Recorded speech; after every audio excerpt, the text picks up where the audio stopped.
Hello everyone! Magandang buhay sa ating lahat. At dahil naimbitahan tayo doon sa TGMK Fashion Boutique sa Iloilo City, so pupuntahan natin at sabay-sabay nating masaksihan kung gaano kamura at kaganda ang kanilang mga products. At dahil nakatira tayo sa isla ng Guimaras, so kailangan natin bumiyahe papunta doon. Kapag kagaling ka ng iba't ibang municipality ng Guimaras at commuters ka, kailangan mong sumakay ng jeep or tricycle papuntang Hordan Wharf. Except lang doon sa Binavista Guimaras kasi meron din silang wharf doon at pwede ring dumaan dyan papuntang Iloilo City. Nakakuha na nga pala ako dyan na parang card siya na kapag sumakay ka ng ferry ay ibibigay mo sa kanila. So ito nga pala ang Hordan Wharf. Pagkababa mo ng ferry ay ito agad ang makikita mo. May malaking mangga at merong pangalan na Hordan Guimaras. Ayan. Ito nga pala ang ating sasakyan, Hordan Ferry 14. So, bago tayo sumakay ay mag-list muna tayo ng ating pangalan. Ang purpose nito ay para madali mabilang kung ilan ba ang nakasakay sa isang ferry. At para na rin sa kasiguraduhan ng mga taong nakasakay.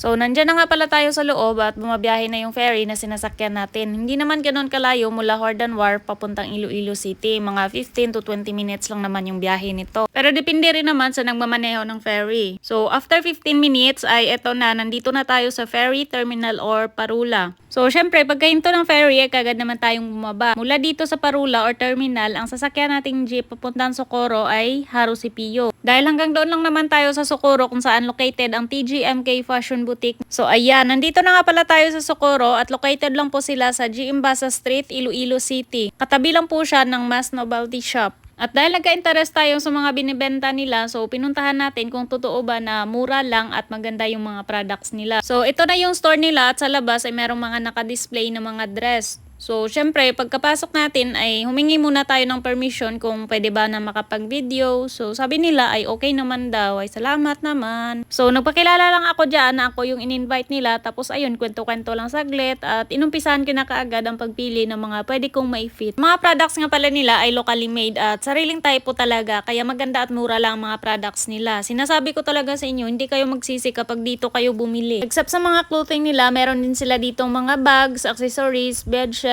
plato, laruan para sa mga bata at marami pang iba. At syempre, secured na secured yung store nila dahil in every corner ay meron silang CCTV. So ayan, tingnan nyo naman yung mga presyo ng binebenta nila. Tag 34 pesos, 39, 55 pesos. Grabe, napakamura. Swak na swak talaga to kasi malapit na yung Christmas party. Iniimbitahan ko talaga kayo na dito kayo bumili guys. Napakamura lang po talaga. At ang gaganda pa ng mga quality ng mga products nila. At meron din sila dito pang aesthetic na forma like yung mga uso ngayon. At kung nagpa-plan ka na bumili ng gift para sa SP mo sa Christmas party at clothing yung gusto mo, ay dito ka na bumili sa TGMK Fashion Boutique. So, syempre, nag-fit na rin ako ng damit. At ayan nga palang napili natin na i-try kung bagay ba sa atin yung ganitong mga damit. At syempre, sa bukid kami nakatira at balot na balot talaga kami magdamit lalo na kapag lumabas kami papuntang lungsod. So sa ngayon, ay i-try natin kung bagay ba sa atin ang ganitong mga damit.